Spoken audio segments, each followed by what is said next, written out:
अस्सलाम वालेकुम। उम्मीद है आप सब खैरियत से होंगे और आज से पहले आप लोगों ने कभी मुझे नहीं देखा कैमरे पर। या तो आवाज़ सुनी है या बस रेसिपीज़ देखी हैं। आज मैं कोई रेसिपी लेकर नहीं आई, बल्कि आज मैं इसलिए आई हूँ कि मैं आपको बता सकूँ आज से बहुत साल पहले की एक छोटी-सी बात। तकरीबन 2010 9 10 की आई थिंक ये बात है। 2010 में मस्जिद में इशा की नमाज़ के बाद तरावियों से पहले मैं एक लड़की से मिली थी, जिसके दुख ने मुझे भी दुखी कर दिया और वो मुझे हमेशा याद रही। और 2 महीने पहले मैंने उसे इंटरनेट पर देखा और आज से तकरीबन 2 माह पहले मैंने उसका एक इंटरव्यू सुना फ़ेसबुक पर। और चूँकि उसकी स्टोरी का पहला पार्ट मुझे याद था, तो आगे मैंने जो उसकी लाइफ़ सुनी, तो मैंने पहचान लिया कि ये वही है। तो मैं आज आपको उनसे भी मिलवाना चाहूँगी, वो मेरे घर पे आई हैं। वैसे तो मैं यूके में होती हूँ, अभी मैं पाकिस्तान आई हुई थी विज़िट करने, तो वो मुझसे मिलने आई हैं और ये मेरे लिए ऑनर की बात है। तो मैं आपकी भी उनसे मुलाकात करवाती हूँ। और ये हैं स्ट्रॉन्ग उज़्मा। जी अस्सलाम वालेकुम। मैं हूँ स्ट्रॉन्ग उज़्मा और ये है सायरा। इन्होंने मुझे 2010 में मस्जिद में देखा था तरावियों के दौरान। और उस टाइम मैंने सिर्फ मैट्रिक किया था और इतनी सी स्टोरी इनको याद थी कि मेरे हस्बैंड मुझे छोड़ के चले गए हैं और मैंने मैट्रिक किया है। तो उसके बाद फिर इनकी शादी हो गई, ये इंग्लैंड में चली गई। लेकिन मैं इसलिए भी हैरान और परेशान हूँ कि कोई किसी को याद भी रख सकता है, तो इन्होंने मुझे याद रखा, तो इसके लिए आई एम सो हैप्पी। और मुझे प्राउड भी फील हो रहा है कि एक बंदा मेरे से पहली बार मिला था, चंद मिनट की मुलाकात थी वो। तकरीबन हमने तरावियाँ पढ़ी थी और उसके बाद मैं चली गई थी। ना कोई नंबर था मेरा इनके पास, ना इनका नंबर मेरे पास। तो इन्होंने मुझे देखा 13 साल पहले की आई थिंक ये बात है, तकरीबन 12 साल। और 12 साल बाद ये दोबारा मुझे मिली हैं। और 2 माह पहले इनका मुझे मैसेज आया था कि आपको मैं 2009 या 10 या 8 लिखा हुआ था इस तरह के, मस्जिद में मिली थी तरावियों के दौरान। तो मुझे समझ नहीं आई। लेकिन जब आज मैं इनके घर पे आई, ये पाकिस्तान आई और इन्होंने मुझे बुलाया, लाहौर में आई हैं ये। तो इन्होंने आके मुझे कहा, जब मैंने इनसे मिली फिर भी मैंने इतना नहीं पहचाना, लेकिन जब इन्होंने बात की तो फिर मेरे सामने पिक्चर क्लियर हो गई।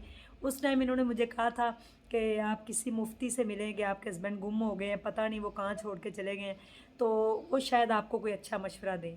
और फिर ये दिल ही दिल में कभी जब मैं इनको याद आती थी ना ज़िंदगी में, तो ये मेरे लिए दुआ करती होती थी। आई थिंक इनकी दुआ ही लगी है जो आज अल्लाह ने मुझे ये इतनी मोहब्बतों और इतनी क्या कहते हैं इज़्ज़तों से मुझे नवाजा हुँ, है। तो ये अल्लाह का करम है और इनकी दुआओं का नतीजा है, क्योंकि इनको मैं याद रह गई थी। तो बिल्कुल। ये अपने चैनल पे कभी नहीं सामने आई। और मेरे चैनल पे इनका इंटरव्यू भी देखिएगा, इन्होंने बड़ा अच्छा मुझे, यानी कि मैंने इनके साथ व्लॉग बनाया है, मैं डालूँगी अपने चैनल पे, अपलोड करूँगी। और बड़ा अच्छा इन्होंने मेरे बारे में बोला है और मैं इनकी तहे दिल से शुक्रगुज़ार हूँ कि इन्होंने मुझे याद रखा। कौन किसी को आजकल के दौर में याद रखता है, लेकिन ये जब भी मैं इनको याद आती थी ये मेरे लिए दुआ करती थी। तो मेरी सारी स्टोरी क्या है वो आपको पता भी चल जाएगा, मैं कौन हूँ, कौन है स्ट्रॉन्ग उज़्मा, इसके पीछे सारी स्टोरी क्या है। मैट्रिक तक इनको मैं मिली थी, लेकिन अब मैं एमफ़िल कर चुकी हूँ माशाल्लाह। अल्हम्दुलिल्लाह इनकी दुआओं की वजह से। तो हुँ। ये मुझे मिलने आई हैं, बड़ा प्राउड फ़ील हो रहा है और मैं बता नहीं सकती कि मैं आज कितना खुश हूँ। हाँ, जी। बिल्कुल, मैं भी इसी तरह खुश हूँ बहुत कि मैं उज़्मा से मिली हूँ। ये हिम्मत और हौसले की करेज की मिसाल हैं हम सब के लिए और स्पेशली उन लड़कियों के लिए जो मुश्किल हालात में जब जाती हैं, तो वो हिम्मत हार देती हैं। जी। जब मैं इनको मिली थी, ये बहुत टूटी हुई थीं, बहुत तकलीफ़ में थीं। इतनी तकलीफ़ में थी कि मैंने सिर्फ़ इनका हाल पूछा, इनके बेटे की बात की, तो इन्होंने अपनी स्टोरी मुझे बताई, जो बहुत तकलीफ़ दे थी, जिसने मुझे रुला दिया उस टाइम। लेकिन जब मैंने इनका इंटरव्यू सुना और मुझे पता चला कि ये कहाँ तक पहुँची हैं अपने हौसले से, हुँ। तो मुझे बहुत खुशी महसूस हुई, क्योंकि कभी जब कभी याद आती थी, मैं इनके लिए दुआ करती थी। कि इनमें उस टाइम ही इतना हौसला था कुछ करने का। ये कहती थी मैंने पढ़ना है, मुझे अपने पेरेंट्स और अपने बच्चे के लिए कुछ करना है। जी तो माशाल्लाह इन्होंने वो अचीव किया अपनी हिम्मत और अपने हौसले के साथ। तो ये हम सब के लिए एक एग्ज़ाम्पल है। जी मेरा बेटा कहीं रो रहा था मस्जिद में, तो इन्होंने पूछा था, वो रो रहा था बेचारा, हम तरावियाँ पढ़ रहे थे, तो फिर मैंने इनको बताया कि मेरे हस्बैंड कहीं चले गए हैं मुझे छोड़ के और मैं बड़ा तकलीफ़ में हूँ और मैंने मैट्रिक कर लिया है, वो भी रट्टा लगा के। तो इन्होंने सोचा कि ऐसा कैसे हो सकता है, ऐसा कैसे कोई कर सकता है। तो ऐसा इसलिए भी हो सकता है कि कोई एमफिल भी कर सकता है माशाल्लाह, एमबीए भी बिल्कुल। कर सकता है अल्लाह के रहम से और मेहनत से और लोगों की दुआओं से। तो ये बड़ा अच्छा माशाल्लाह ये मुझसे मिलने आए हैं, मुझे तो बड़ा ही खुशी फील हो रही है आज। और इंग्लैंड से आई हैं और इन्होंने आके फिर मुझे मैसेज किया कि मैं 1 हफ़्ते के लिए आऊँगी और आपने मुझे मिलने आना। तो मैं इनके घर पे आज मौजूद हूँ। तो ये बड़ी अच्छी-अच्छी माशाल्लाह रेसिपीज़ बनाती हैं, लेकिन आज तक अपने चैनल पे इनकी सिर्फ़ आप लोगों ने आवाज़ सुनी होगी। आज पहली बार ये आई हैं कैमरे के सामने और इन ये जो क्रेडिट मिला है वो मुझे कि आपकी वजह से।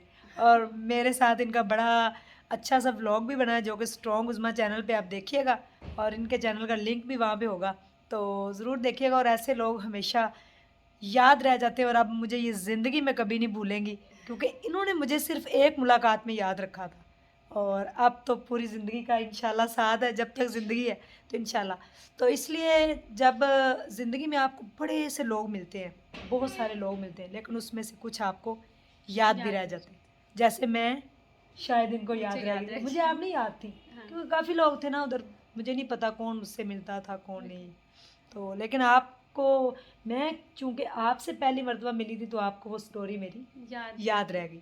और मेरी स्टोरी तकलीफ़ दे तो मैं नहीं कहूँगी, क्योंकि तकलीफ़ें तो ज़िंदगी का हिस्सा हैं, वो आती रहती है। लेकिन जो इनका मुकाबला कर ले पूरी इंटेंशन के साथ और हार्ड वर्क करे अपनी लाइफ के अंदर और कायम रहे अपने हौसले और इरादों पे, तो फिर उसके लिए जो है ना वो अल्लाह ताला सारे रास्ते बनाता है। और मेरा मिशन और मेरा विज़न क्लियर हो गया था कि मैंने कहाँ जाना है, मेरी मंज़िल कहाँ है।